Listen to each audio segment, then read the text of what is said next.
Bismillahirrahmanirrahim. Assalamualaikum warahmatullahi wabarakatuh. Perkenalkan, nama saya Indra Alfit dari kelas PTIKC Angkatan 2022.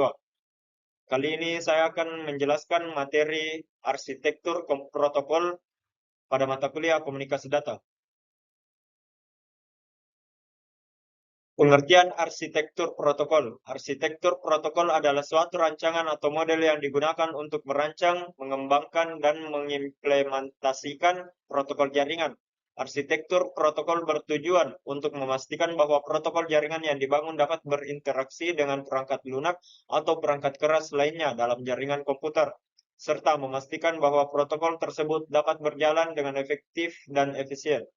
Dalam arsitektur protokol terdapat beberapa lapisan atau layer yang menggambarkan fungsi-fungsi dan tugas-tugas yang terkait dengan protokol jaringan. Setiap lapisan memiliki tugas dan fungsi spesifik dalam memproses, mengirim, dan menerima data melalui jaringan komputer. Arsitektur protokol yang paling terkenal adalah OSI, Open System Interconnection, dan model TCP, Transmission Control Protocol, Internet Protocol. Protokol jaringan adalah seperangkat aturan dan produser yang mengatur cara komputer dan perangkat lain berinteraksi dan berkomunikasi melalui jaringan komputer. Protokol jaringan digunakan untuk mengatur aliran informasi antara perangkat di dalam jaringan dan memastikan bahwa informasi yang ditransfer sesuai dengan standar yang telah ditemukan. Protokol jaringan biasanya terdiri dari dua bagian, di antaranya yang pertama itu protokol fisik. Protokol fisik mengatur komunikasi melalui kabel dan perangkat keras jaringan seperti router dan switch. Protokol logis mengatur cara dapat mentransmisikan dan diterima antar komputer, termasuk format data, ukuran paket data, dan cara data dipecah dan digabungkan kembali selama transmisi. Sejarah protokol jaringan dimulai pada tahun 1960-an ketika Departemen Pertahanan Amerika Serikat mengembangkan jaringan komputer yang disebut ARPANET. ARPANET menggunakan protokol NCP, yaitu Network Control Program, sebagai protokol pertama yang digunakan untuk mengirim dan menerima data melalui jaringan.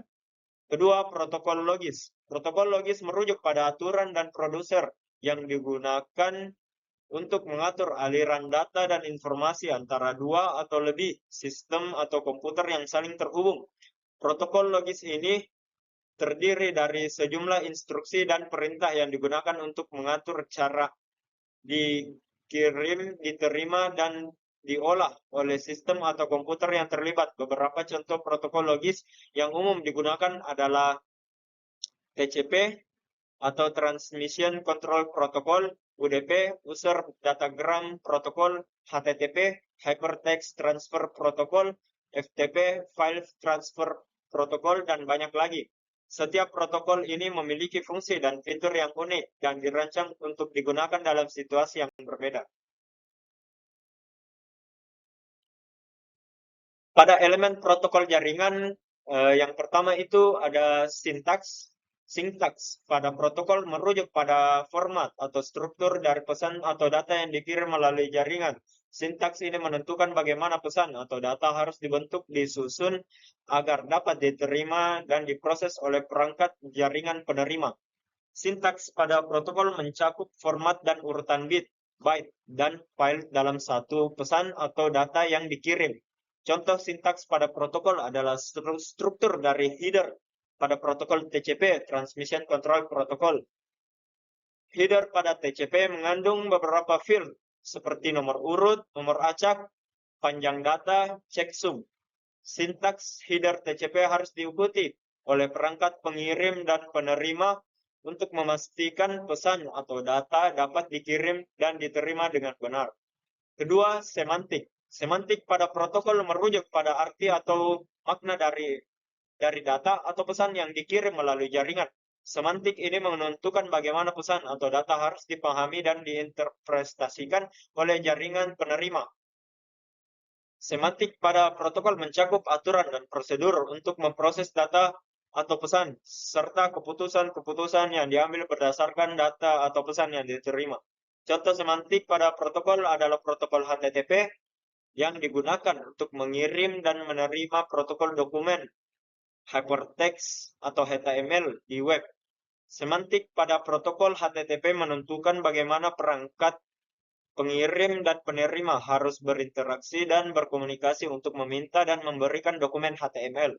Semantik pada protokol HTTP juga menentukan status kode yang akan dikirim oleh server ke klien untuk memberitahu apakah permintaan berhasil atau gagal. Ketiga, ada timing. Timing pada protokol merujuk pada aturan dan prosedur yang digunakan untuk mengatur waktu dan jangka waktu pengiriman dan penerimaan pesan atau data melalui jaringan. Timing pada protokol kan sangat penting untuk memastikan efisiensi dan efektivitas pengirim data dan untuk menghindari terjadinya konflik atau kegagalan dalam komunikasi. Beberapa aspek timing pada protokol yakni delay atau jeda waktu terjadi ketika pesan atau data memerlukan waktu untuk diterima atau diproses oleh perangkat jaringan penerima. Delay dapat terjadi karena berbagai alasan seperti jaringan yang padat, kegagalan perangkat jaringan, atau pengiriman data yang lambat. Latensi atau laten waktu merujuk pada waktu yang dibutuhkan untuk pesan atau data untuk mencapai tujuannya melalui jaringan. Latensi dapat terjadi karena jarak jaringan, kecepatan pengirim data, atau waktu pemrosesan data oleh perangkat jaringan, dan throughput atau jumlah data yang dapat ditransfer dalam satu waktu. Juga merupakan aspek penting dari timing pada protokol. Throughput dapat dipengaruhi oleh kecepatan jaringan, ukuran pesan atau data, dan jumlah perangkat jaringan yang terlibat dalam proses pengiriman dan penerimaan. Timing yang tepat pada protokol sangat penting untuk memastikan pengiriman data yang efektif dan efisien, serta menghindari terjadinya kegagalan atau konflik dalam komunikasi. Fungsi protokol jaringan. Yang pertama itu ada addressing. Mengenai fungsi addressing, header IP paket tentu mengandung alamat yang akan memberikan identifikasi baik kepada komputer pengirim dan komputer penerima. Setiap paket akan melewati network komunikasi dan menghubungkan antara komputer pengirim dan penerima oleh router dengan menggunakan informasi alamat tersebut. Kedua, flow control. Protokol jaringan berfungsi sebagai pengatur perjalanan data dari pengirim dan penerima secara satu persatu. Tujuannya untuk membantu membatasi jumlah data yang terkirim. Flow control juga akan menentukan proses transfer informasi dari pengirim dan penerima, serta bertugas mengaktifkan dan menonaktifkan transmisi informasi. Ketiga, times out. Protokol juga dipakai untuk self-destructive counter atau menghancurkan diri sendiri terhadap pada setiap IP paket yang sudah kadaluarsa maupun rusak. Hal ini akan membantu mencegah jaringan mengalami keadaan overload akibat adanya paket rusak sekaligus memberi batasan umur untuk paket disimpan. Yang keempat, reassembly. Pada saat data masuk dalam protokol jaringan, bisa saja pesan yang terkirim akan terpecah menjadi beberapa paket kiriman. Hal ini dikarenakan adanya batas kapasitas pengirim sehingga tidak mungkin data tersebut dimasukkan dalam satu paket dengan ukuran yang besar. Kelima, ada options. Protokol juga dapat digunakan untuk memberi izin komputer pengirim dalam memutuskan bagian dari paket yang akan didapatkan oleh komputer penerima. Tujuan untuk mencari bagian terpenting yang perlu dihubungkan ke jaringan penerima serta menambah keamanan paket. Lapisan dalam arsitektur protokol. Secara umum, arsitektur protokol terdiri dari beberapa lapisan atau layer yang masing-masing memiliki tugas dan fungsi yang spesifik dalam memproses, mengirim dan menerima data melalui jaringan komputer. Arsitektur protokol yang paling terkenal adalah model OSI, Open System Interconnection, dan model TCP atau IP, Transmission Control Protocol atau Internet Protocol.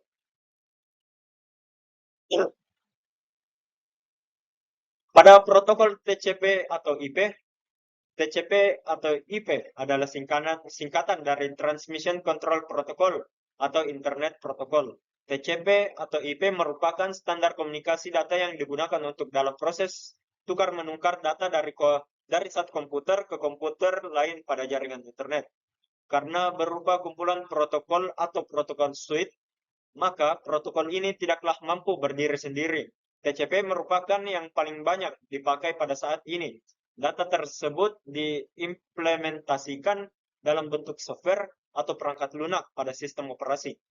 Istilah yang diberikan kepada perangkat lunak tersebut yaitu TCP atau IP stack. Protokol TCP atau IP dikembangkan pada akhir dekade 1970-an hingga awal 1980-an sebagai sebuah protokol standar untuk menghubungkan komputer-komputer dan jaringan untuk membentuk sebuah jaringan yang luas atau WAN. TCP atau IP merupakan sebuah standar jaringan terbuka yang bersifat independen terhadap mekanisme transfer jaringan fisik yang digunakan, sehingga dapat digunakan di mana saja. Protokol ini menggunakan skema pengamatan yang sederhana yang disebut sebagai alamat IP atau IP address, yang mengizinkan hingga beberapa ratus juta komputer untuk dapat saling berhubungan satu sama lain di internet. Cara kerja TCP atau IP. 1. Untuk memindahkan data antara dua komputer yang berbeda dalam suatu jaringan yang terdiri dari banyak komputer, dibutuhkan alamat tujuan dan perantara untuk memain. 2. Internet menggunakan protokol untuk menjamin sampainya data secara aman di tempat tujuan.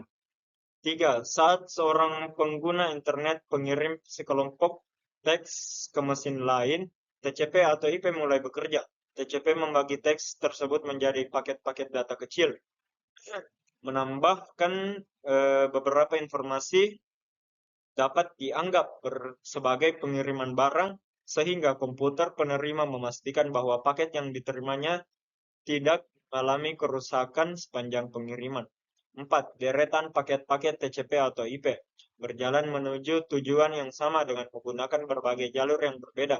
Sebuah perangkat khusus yang disebut router dipasang di titik persimpangan antar jaringan dan memutuskan jalur mana yang efisien yang menjadi langkah berikut di sebuah paket. 5. Saat paket-paket TCP atau IP tiba di tempat tujuannya, komputer akan membuka label alamat IP lalu menggunakan daftar pengiriman yang ada pada paket TCP untuk memeriksa apakah ada kerusakan paket yang terjadi selama pengiriman dan menyusunnya kembali paket-paket tersebut menjadi susunan teks seperti aslinya.